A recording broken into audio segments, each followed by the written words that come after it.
Yeah, so one of the biggest ones for me is what if everything works out exactly how I want it to? It's a big question for me that and there's a lot of these what ifs that really have shifted me. What if everyone approved of every decision I made next? What if there was no one else left in the world and it was just me? What would I do next? A lot of those things shifted, but the one that like, what if everything works out for me exactly how I want it to? What if you knew you were going to die tomorrow? And we all have those same 50,000 questions that go off in our mind all the time that reiterate Right. another, and nothing ever happens. So they're the what ifs. What if this happened? What if that happens? Right. How do you believe contemplating your finitude can actually lead to a more fulfilling life? What if you owned your emotions? You can go through it and just pick a day, any day. What if you could change your mind about anything, anytime? Right? Like, wouldn't that be nice if I could change my mind about anything, anytime? And you can kind of go through day by day. What if you spend a year following signs from the universe to decide your future? There you Ooh, that go. would be a good one, right? Welcome to Inside Personal Growth Podcast. Deep dive with us as we unlock the secrets to personal development, empowering you to thrive. Here, growth isn't just a goal, it's a journey. Tune in, transform, and take your life to the next level by listening to just one of our podcasts. Well, welcome back to Inside Personal Growth. This is Greg Voisen, the host of Inside Personal Growth. And joining us from Laguna Beach, California, with that busy traffic behind him that I see there, is Corey Gladwell. And he has a book out called What If No One Is Coming to Save You? And the subtitle is, and 67 other meditative journaling questions to challenge your perceptions and change the way you live your life. Hey, Corey, how you doing? I'm great. I'm great. How are you? I'm awesome. I'm glad to have you on the show finally and to get this together. And for all of you who want to know more about Corey, what he does and why he's so good at what he does, go to Corey Gladwell, GLADWELL.com. There you can learn more about him. You can learn what he does for authors, his digital media, his web and mobile development, his publishing. He also has authors.io as well, which we'll put a link to. And that's not spelled the normal way.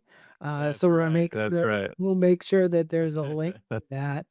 Well, Corey, this book is really quite interesting, and it's kind of a book that if no one is coming to save you, I mean, I think the title is perfect because really all you can do is save yourself. For That's the it. most part, it's an internal job, right? It And is.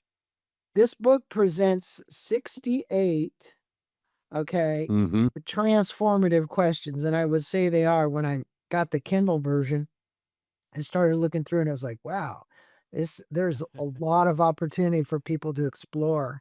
And even if you bought this book and you only had one question that really moved you, it was worth it. So you're challenging readers to change their perceptions about their beliefs and their mindset, and look at how it structured that. Now, how did you select these specific questions? I mean, what brought you to these questions? Were you just really getting a spiritual download and it all came in?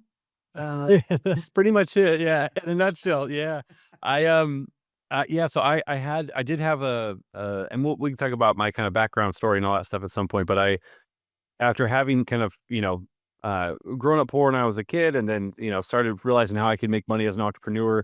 I was like 23 to 25. I had a nightclub, a restaurant, a vodka brand. Like, I was really just doing the most at that age. And then did had a real estate company and a bunch of things. And so by the time I was like 25, almost 26, January 2012, I had a profound spiritual experience. Lasted for about 3 weeks. This unconditional love, this oneness, this kind of 3 weeks of enlightenment, for lack of a better word. And after that, yeah, yes, exactly. It was kind of, and for those for those that know, like yourself, it was like a reverse Kundalini. Kundalini is kind of this bottom up, root chakra all the way up thing. And this was the opposite. It was a crown chakra down. And, I wasn't big into, I studied religions growing up, but I wasn't trying for it. I was literally just at such a deep disconnected state at that time after having owned this nightclub and partying for, every day of the week. That was my job. And I don't regret it. I got a lot of that midlife crisis out of my system at 23, 24.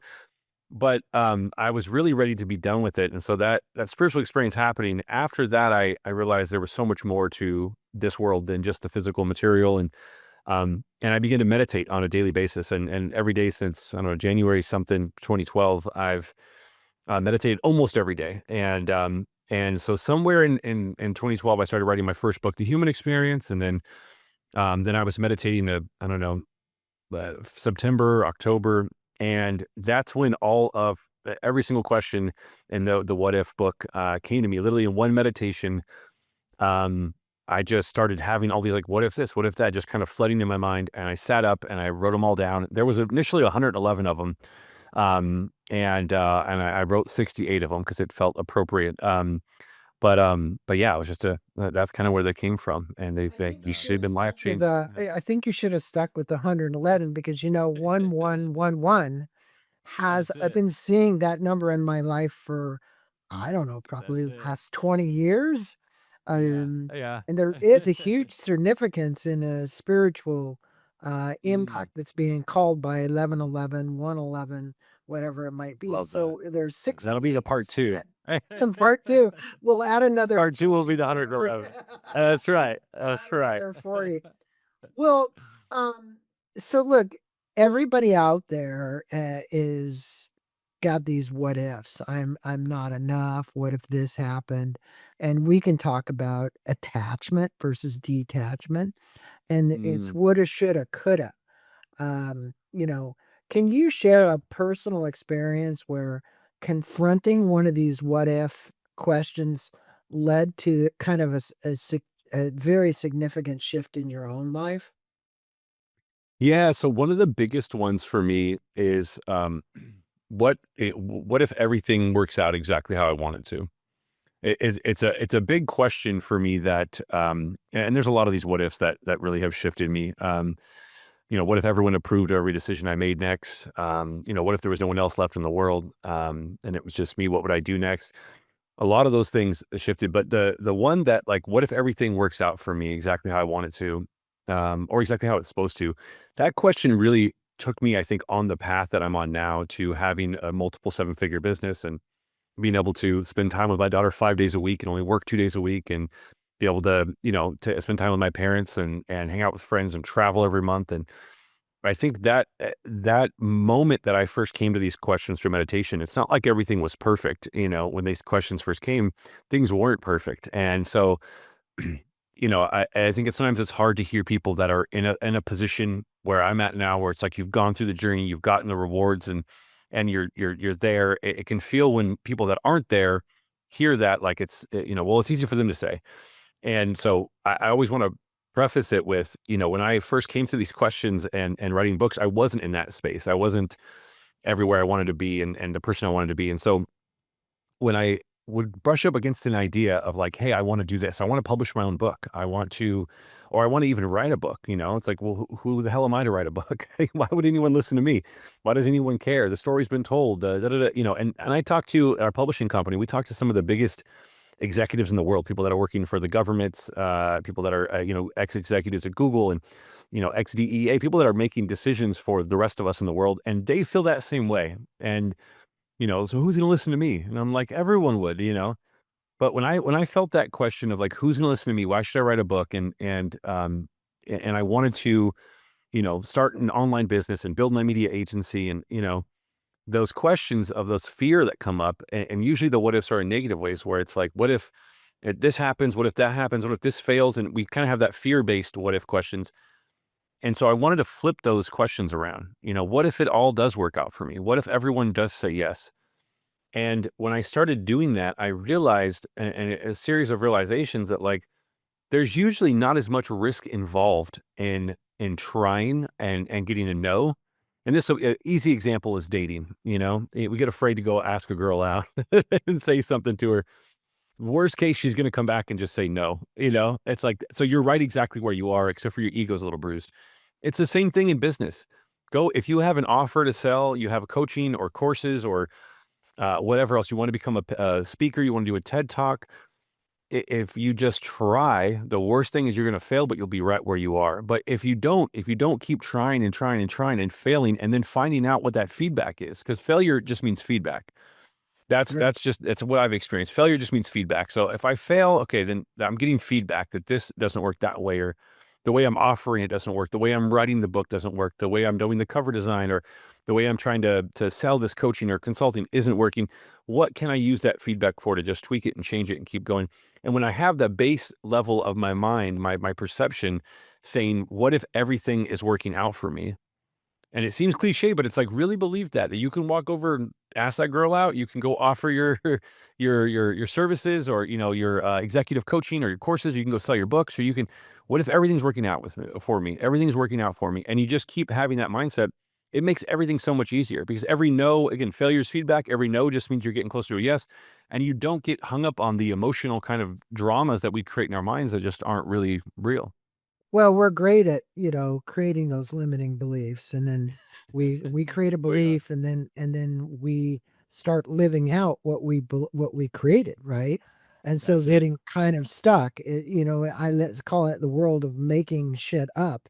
We make up stuff, then we believe what we made up, and then we live what we made up. So the reality is, That's it. it's kind of all made up, but the reality for transformation in your case is you're trying to take this blended philosophical, psychological, and personal growth and blend them all together and say, hey, how can this create some transformation by having Mm, people ask questions? And I think as a podcaster, as a fellow podcaster, look, some most important thing we can do is ask very engaging, thought provoking questions of the other that's it. person. And Mm, when you do that, it gets somebody to really think about their situation, right?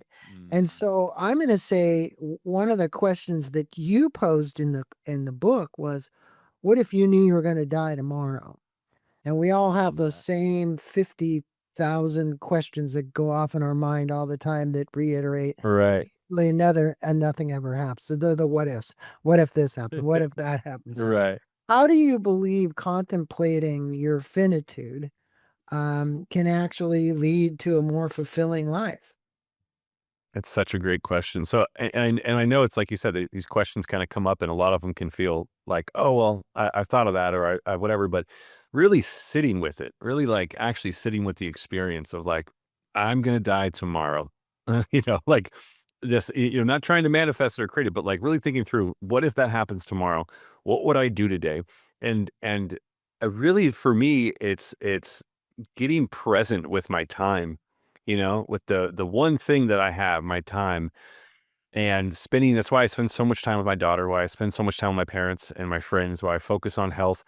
Obviously, I want to live for a long time, but I want to be healthy and happy and enjoy those moments, but I don't know when that time comes. And so when I can, and then this question itself really made me really think deep after I had that spiritual experience, because part of me was like, oh, I had this spiritual experience. The other part of me was like, I died, or I stroked out or something. I don't know, and so and so it led me to these kind of things like, well, what if I am dead? What if I'm not actually alive yet, right? What if I'm just trying to process this reality that I'm in is just me trying to process this transition from death, or from life to death. I just haven't accepted it yet. So you can go down a rabbit hole, and not everyone has to go down that rabbit hole that far, but when you start to really try to understand, like, God, I would really miss this. I would really wish I could tell this person that. I really wish I could have done this. A lot of the fear we have goes away.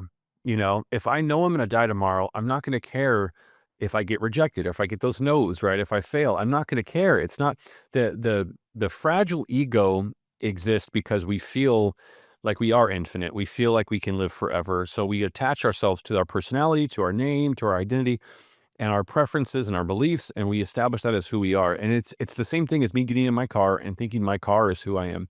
My car is not it's not me, right? It's a vehicle that I use. And same with this personality and this body and this mind. It is a vehicle that I get to use. And so when I can realize that this vehicle is going to crash out just like the cars can, it's temporary, it's going to go away, then I can start to realize, okay, like I only have these few moments here and I want to be able to maximize every single opportunity that I have. And then the ego can start to go away. One of the things that I try to say a lot to myself when I feel my ego coming up and trying to get me to either hyper focus on something or prevent me from actually going out and talking to people and making connections and building that closer relationship with the humans around me is things will come up and I'll say thank you ego for showing me what I'm resisting. Because if I'm feeling triggered, right, that's a big word right now, triggered. If I'm feeling triggered, or if I'm feeling like my ego is bruised, or I'm feeling insecure, or I'm feeling afraid, then my ego is just trying to show me something that I'm resisting. And so big questions like, what if I'm going to die tomorrow? What if I do die tomorrow? It drops that ego. Like my ego can't exist in the face of death because it doesn't. Not The ego goes simultaneously. away. No. Yeah, Yeah, right. It's gone. exactly. Right. And so when it can go away, then it's like, okay, now what would I do if I didn't really care? Like what if I didn't care about, that's one of the what if questions. What if I didn't care about that thing that I care about? We all have this thing that's happening at any point in our lives that we really care about, that feels like a really big deal, that feels like stressful, that I need to solve. And it could be something with a relationship, a family, a business thing, a health thing. There's always one thing at least one thing that's like a major thing we care about. That's like a big deal we need to change. But in 5 years from now, it's a different thing. And we don't give a shit about the thing that we thought was so important Yeah. 5 years ago, right? So if we Well, could do that, what if I'm going to die tomorrow? We can that release fear the of attachment. that fear of death, Corey, is the unexplained, the unknown. I think people say, "Hey, well, we fear public speaking as much as you fear your own mortality or finitude," Hmm. right? But people who've gone through near-death experiences and have come back from those near-death experiences explain that Hmm. it's just like, how do you want to say? Maybe the best way to put it is changing clothes, right? That's it. Right? That's it. It Getting a it new it car. it 'Cause we're looking at it as it's over, but depending on what your Hmm. belief is about life after death, it's not over, right? Now in Hmm. my philosophical viewpoint, there are a lot of people that just believe you're dead, you're done, the worms crawl in, the worms crawl Yeah. out, that kind of thing. But the reality is that it is a shift in consciousness. Everybody here on Yeah. this planet right now is working on evolving their consciousness to that Well said. hopefully one of a greater level of super consciousness or radical awareness. So we're trying to Mm-hmm. come to this awareness, which you said the Satori, it came through you from the top down, and that's where you had this 3-day amazing experience. 3 weeks, In 3 weeks 3 weeks. actually, which was the Okay, well, wildest thing. Yeah. that's even 3 weeks. better. So no, That's just wild. Yeah. Yeah. this comes down to, you know, I just finished an interview on stop seeking and start finding. Mm-hmm. Intellectually, we all read a lot of stuff. The question is, who are we in our faith to Mm-hmm. actually say, what is that faith? Are you just continuing to read books? I'm not saying you shouldn't read books, but to read books because Right. there's another good book because somebody says something great, and boy, I really need to go out and run out and get another book because that's Yeah. what XYZ has. No, find something that's giving you pause for reflection, like your Mm-hmm. book. This book gives pause Mm-hmm. for reflection because you're giving people time to actually write in it. Now, this brings me to something, which is, you state in the book, and many books say this, this is a Buddhist philosophy. Suffering is a choice. There's going to be Yep. pain, but suffering is the choice. Um, Mm-hmm. the big key here for you to discuss with me is, can you elaborate on how you have become aware, Corey, that suffering is a choice? And what have you been able to do to eject yourself from suffering? Okay. Mm-hmm. Mm-hmm. Um, it, from an emotional and mental standpoint. And what would you advise the listeners about ejecting themselves from suffering? Absolutely. It's a great question. So again, just to reiterate, pain is going to happen, right? If I break my Yep. leg, if I cut, Yeah. my arm, whatever it is, I'm going to be in pain. Suffering though is the stories we make up. and the emotions we attach to those stories, right? Right. And so an example of this is, Alaska Airlines canceled one of my flights for 24 hours as an international flight. They put us in some random hotel. They won't give us any kind of additional credits or anything. Now, I could make up a story, and I'm trying to keep it light so it's not like a super painful, people have bigger stories of trauma and abuse and those things. I've had trauma in my childhood I've had to work on, but if I attach to the story that Alaska Airlines is out to get me, that it's life's not fair, that da da da da da, and then people can use this story again. If you're going through childhood trauma, if you were abused, if you were in a relationship and you're breaking up, and there's this story, I'm not good enough, and why does this always happen to me? And da, da, da. There's all that emotional pain that comes, the suffering, the emotional pain that comes from it, the suffering on there because of the stories, and we get attached to them. And so the one thing, and I've gone through plenty of situations, and from childhood till now, and I've worked on a lot of those things through those painful experiences where I realize, oh, okay, like I'm creating this suffering. I'm deciding to believe this story. Now, I can process feelings and emotions without the story of the suffering. When I remove the story, then I'm just feeling the emotions like a duck. I fluff my feathers. The energy comes, the energy goes, I move on. And you see this with kids. I have a 5-year-old daughter. She can get really upset about something. And she knows, because I've talked to her about this, that, to take some space. So she gets really upset. She needs some space, and she'll go take space. And she'll feel her feelings. She'll come back like nothing happened. Because she processed it, she felt it, and moved on. That's our natural instinct to do as human beings, but we've been trained not to do that. We have to make a story out of it, and then we share our suffering, and then well, that happened to you, that happened to me, da, da, da, da, and we all get this sense of bonding, trauma bonding over all of our suffering. And so where it switched for me is that when I start getting into that state, and I start getting into a story because I get pissed off about something or I get sad about something, and I realize, oh, I'm causing my own suffering. Number one, instantly I realize if I'm feeling any sense of suffering, I'm giving my power away. So if I'm giving my power away, right, I can acknowledge that I can take my power back. Once I realize, okay, I'm giving my power away, I take my power back, then there's an ability to be able to process it and feel it and not have to be in this kind of endless loop of creating more stories and creating more stories and creating more stories and creating more pain and then more suffering and so on and so forth. So it really, that's the big thing is where am I giving my power away? If you're ever anyone who's feeling suffering right now, and again, not physical, actual pain and certain things, if you're creating these stories and you're stuck in that mind virus on repeat, where are you giving your power away? And then you just take your power back because you don't need to believe everything the news says. You don't have to believe everything that your neighbor says. You don't have to believe everyone that anyone comments on social media says. You don't have to get so invested in it. You can pull that back and realize that you're giving your power away, and then you get to decide how to change that. So, yeah. Well, I really like the correlation between what you just said and really not only the book, but what your company does to help people. Okay. You're the co-founder and CEO of Authors, AUTHRS.io.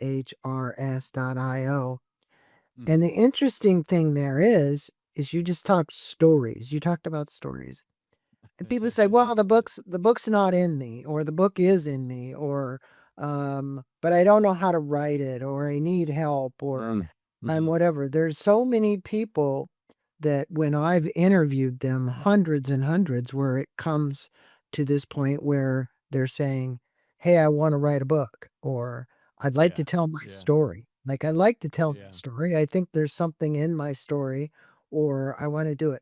Explain to the listeners, if you would, because this is a perfect segue, how your personal philosophy has kind of influenced this approach to helping professionals publish books and meaningful books, and also helping people get traction with those books.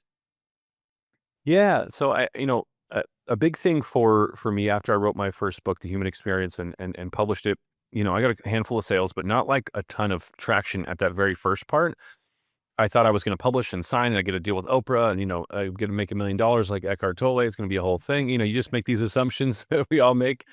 And so, but the year following, like within that year of publishing my first book, I got invited to speak, and I started doing some consulting, and I made an additional, $370,000 in new annual added revenue from that. And so after that, people began to ask for, hey, could you guys write my book? Could you publish it? What'd you do? How'd you do that?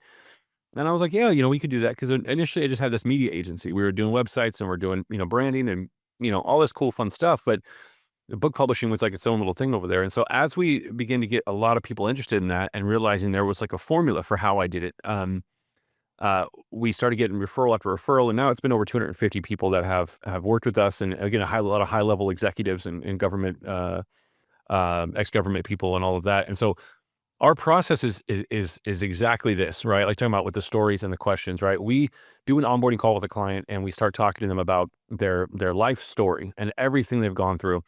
From that, we begin, and we're asking very intriguing, thought-provoking questions, right? That's the whole goal of it. Just like a podcast interview, we're interviewing them, we're getting that content out, because when someone asks you a question, all of a sudden you can talk about it, right? It's like you did get to siphon through this gold that's coming through and just distill it down and find the nuggets in there. And so that's what we do, and we start to pull all of it out, and we realize, number one, they have an incredible story that they might not feel is very unique, but it's like, no, it's actually really incredible. There's a lot of lessons learned. There's a lot of insights there. And then our team and their assigned writer and their client success manager and all that begin to put together their outline, their title, and fill in all those chapters through what we call content calls, which are very similar to podcast interviews. We're interviewing them and we're looking for key insights. And I talk about this sometimes. There's a client that said we had a call and they were like, and then I fell into a volcano. And then he just carried on talking about whatever. And I was like, hey, wait, pause. You fell into a volcano.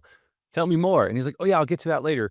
And then he just didn't. And then, the writer that was assigned to work on his book just for like 3 or 4 months was like, dude, you got to tell us about the volcano. Like, we need to know more. Yeah. Because to most people, like your life is your life, my life is my life. It might seem very normal to us, the experiences. His experience of falling a volcano was normal for him. It was just part of some stuff he was doing. Yeah. But to all of us, we have these unique things and we get really excited about it. And so when I've been able to develop the team and with my business partner, be able to teach them how to find these ways to seek these intriguing questions, to be able to extract this amazing content from these clients and then package it up in a way that has a beautiful cover and it looks like a thumbnail, on YouTube video that you want to click on and you want to buy the book. And then we do a PR launch. We get them on podcast interviews and we get them, nationwide press releases and Business Insider. And we show them how to get a TED Talk. We show them how to get paid to speak on stages. We show them how to land consulting clients. There's so much to being an author, and there's so many revenue streams that you can make as an author when you own the rights and you own the royalties and all of that. But it's really just understanding your story. We all have the story. We just don't know how to get it out, and we don't necessarily understand what parts are valuable and what's not, and how do I package it. And so that's what we're here to do, just from start to finish, make sure it's as easy as possible. Well, it's a good way that you've just explained what it is that Authors IO does. And for my listeners, go to authors, AUTHRS.io. There you're going to be able to learn more about his process, what he does, what his team does, and how they help people, how do you want to call, create a book from the ground floor up. And then get it out and get it marketed and get traction and then you get speaking engagements and you get all kinds of things from that. Whatever it is that you're seeking, Corey's group can help you get there. And I think it's important that people know that, because the journey of being an author can be lonely and you don't want to have to do it alone. People say, oh, well, is it a ghostwriter? Is it this? Is it that? The point is that sometimes you need a little help and you need a nudge.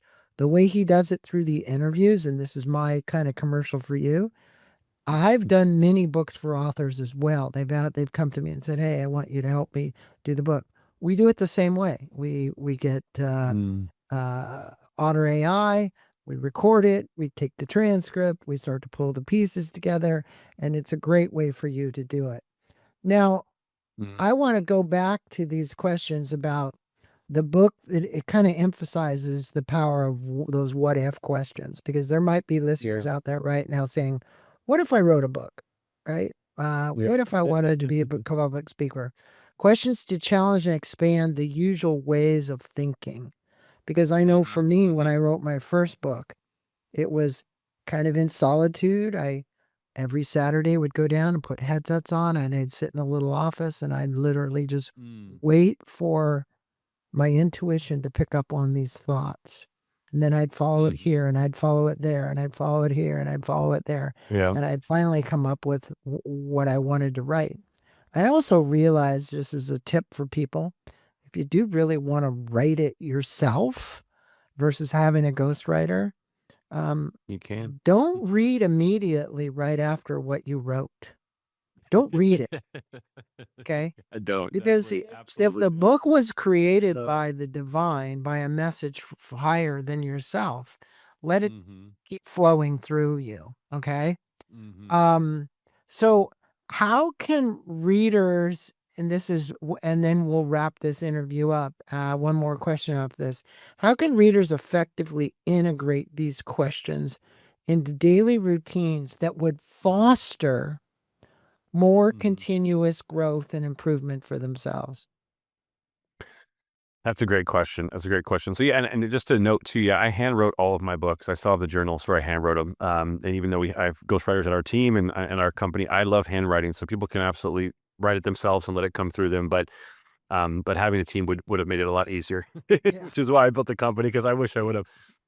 So in the book itself, the way it was written was to be able to have kind of like this coffee table book, right? Where you can kind of, what if you owned your emotions? You can go through it and just pick a day, any day. What if you could change your mind about anything, anytime, right? Like, wouldn't that be nice if I could change my mind about anything, anytime? And you can kind of go through day by day. What if you spend a year following signs from the universe to decide your future? There you That go. would be a good one, right?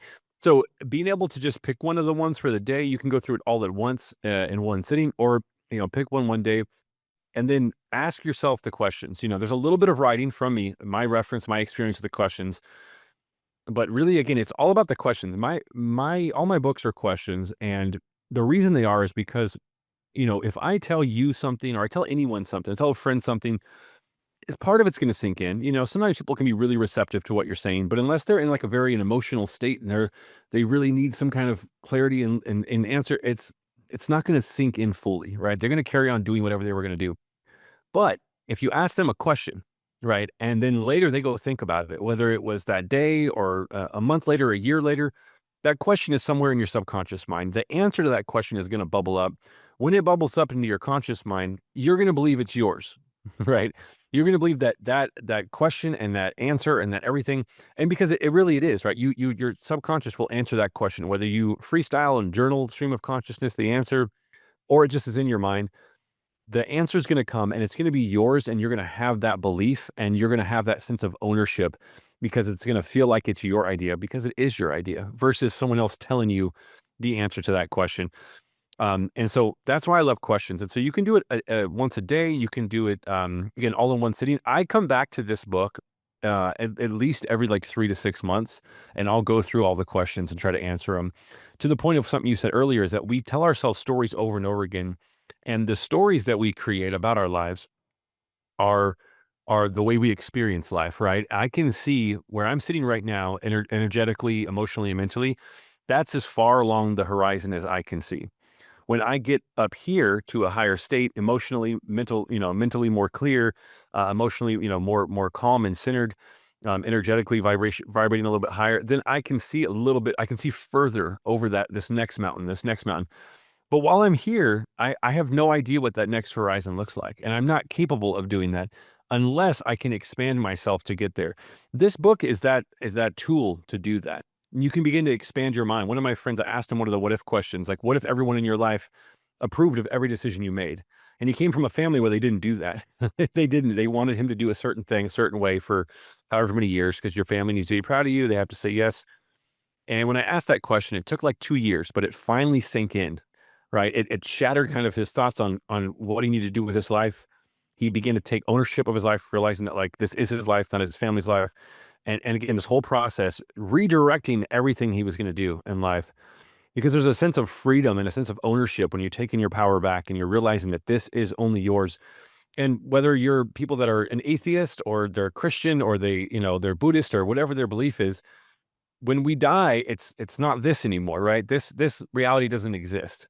It's gone. This reality is gone for us as the person we are right now, whatever their belief is or non-belief people say they have, for after this life. So being able to have that ownership and have that sovereignty of your emotions and of your mind and of your energy and your body and your choices and decisions, like that is such a freeing feeling.